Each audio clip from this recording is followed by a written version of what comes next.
This is Larry Jordan, the host of the Digital Production Buzz. The following interview is an excerpt from a recent program. To hear the entire program, visit digitalproductionbuzz.com.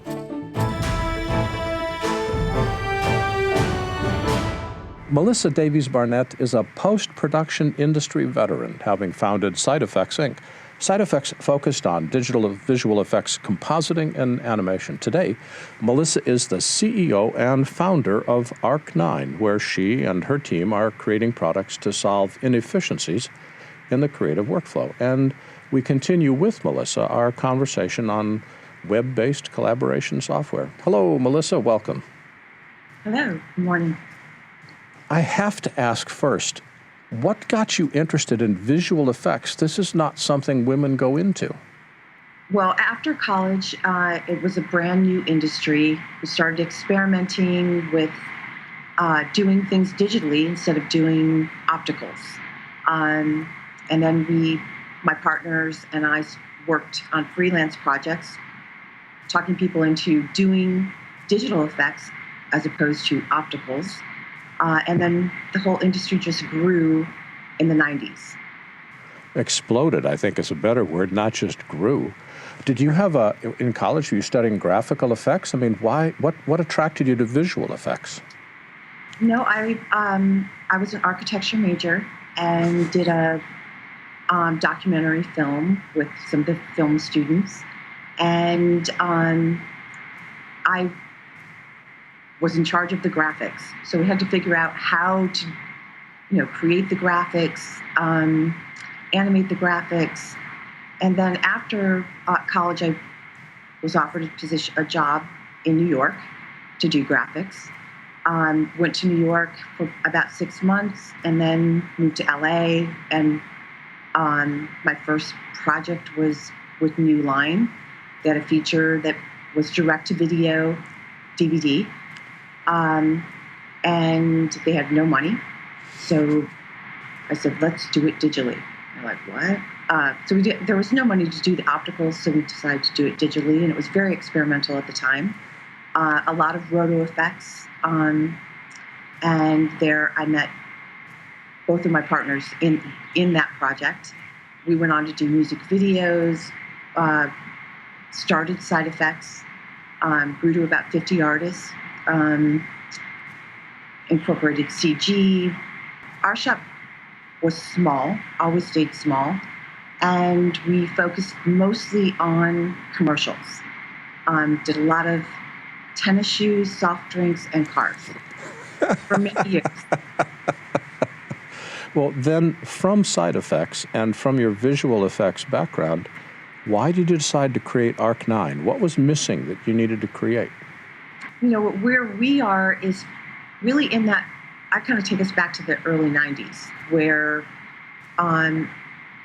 we really had to teach a whole industry a new way of working. As the old film processes went out, we had a big educational hurdle. And so now we're seeing that same kind of thing happen in workflow, where people think that happened a long time ago, but it really didn't. I mean, there are still agencies and production companies, mostly agencies, which is really where our workflow is geared towards. Small to large organizations that have a lot of collaborators, and an approval process. So this is a big, they're still using FTP, which we used in the early 90s. They're signing into FTP sites and downloading and uploading. And so I think it's hard for someone to understand what the difference, what is collaboration and workflow, and because there's so many tools out there that you can piece together. What we really wanted to have was the ability to collaborate all over the world with artists easily and seamlessly, and move away from everyone having to be in one building and it really didn't exist on not just review and approval, but managing your project, managing your deadlines, managing your teams, integrating clients, and creating presentations. So throughout that process, while you're iterating, you're presenting to a client, and the work has to look good. There's branding, and we wanted to be able to bring that all together in one application and not have to have, a machine room with guys in the background, converting files and uploading and downloading, an edit bay, assembling everything, because the whole production process is really changing. There's shorter timelines. Everybody's spread on multiple projects. So that's really all the things that we wanted to create Arc9 for.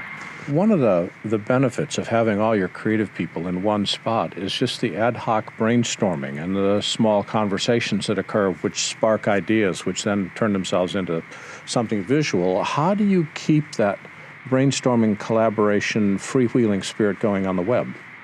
We've integrated with tools like Spark and Slack that more and more teams are using to chat any time of the day, in and out, but really organized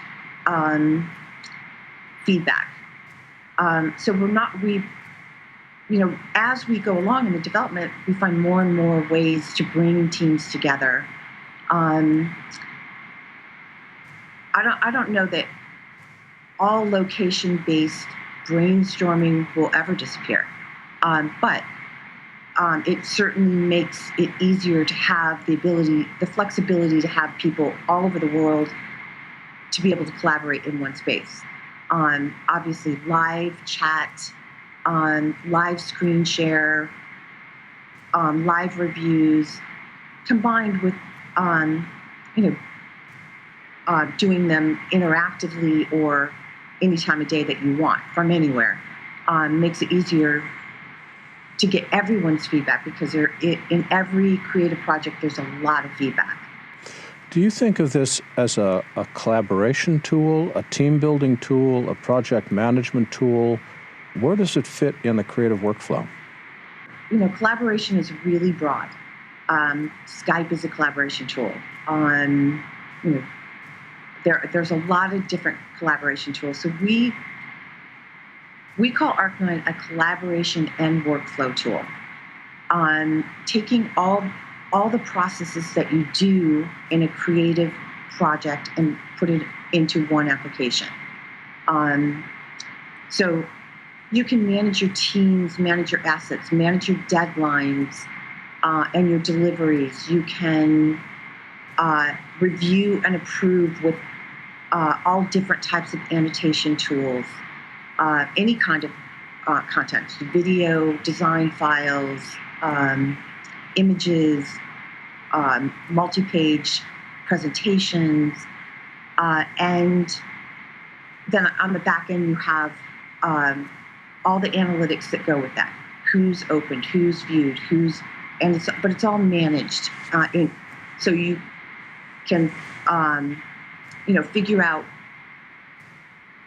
where things are in the review process. I'm not sure that anybody else really has a review status of every single file that you have in a project. So there's a lot that's under the hood, and we're trying to keep it, simple is a hard thing to do. So simple to me is not simple to someone else, but we tried to make it so that a producer or production manager has all the tools that they need. A creative person only needs to know a little piece of it. A client has a very simple private client portal that's focused on feedback and approvals. And you can also manage multiple companies, multiple brands, with one sign-in, all in one application. How does it work? Okay, I go to the Arc9 website, which is arc9, arc9.com. What do I do? So you go to Arc9 and you create an account. You can create libraries or projects. You upload your files from anywhere. We've tried to integrate as many sources as we could, that generally people use. So Dropbox, Box, Vimeo, YouTube. Okay, wait, time out, slow down, because I'm confused again. Why am I uploading files when I'm not sure what I'm doing yet? I mean, do I need to upload something to be able to use Arc9, or can I collaborate with my team to come up with ideas before I invent files? Is the file upload the first part of the process after creating an account? Yes, we're not a design tool. So, it's meant to take your creative, whatever, it could be a creative brief, it could be storyboards. You don't create, like, we're not Photoshop or a design tool. You upload files, you collaborate on those files. You can iterate those files. So we have version management where every version is stacked and managed. You can compare one version to the next in sync. How do we make sure that the stuff that we upload is secure, especially with commercial projects when there's millions of dollars in launch money hanging in the balance? If it gets out at the wrong time, that launch is destroyed.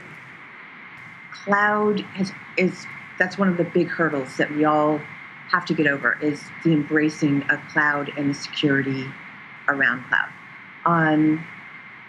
We follow all the MPAA guidelines. We're on Amazon. We have different levels of security depending on the user, but everything is encrypted. I'm really not the person to ask about all the security, but we do follow all the MPAA guidelines to ensure that everything is secure. When did you release the site? When did it go live? I believe we launched it live the end of 2014. Really wasn't until, I would say, August 2015 that we had all the pieces that really worked together. We launched first with review and approval and a little bit of asset management, and then added in presentations. And all along we've been building conversions. So right now we support over 300 different file types and video codexes. And for example, on Arc9, you can take a Photoshop file, don't even convert it, take the Photoshop file, upload it, and we render every single layer. So you have the ability to really work with your team and see every layer of a file and review it. At the same time, a person on the other side can download the original raw file. So we're kind of storing two different things, web-based file and the original raw file. And where can people go on the web to learn more about you and your service? www.arc9.com. That's all one word, ARC, the number 9, arc9.com. And Melissa Davies-Barnett is the co-founder of Arc9. Melissa, thanks for joining us today. Thank you very much. If you'd like to see more videos like this one, please subscribe to our YouTube channel. To stay connected and receive updates from The Buzz, sign up for our free weekly newsletter now. Or you can learn more about us on our website. And thanks for watching The Digital Production Buzz.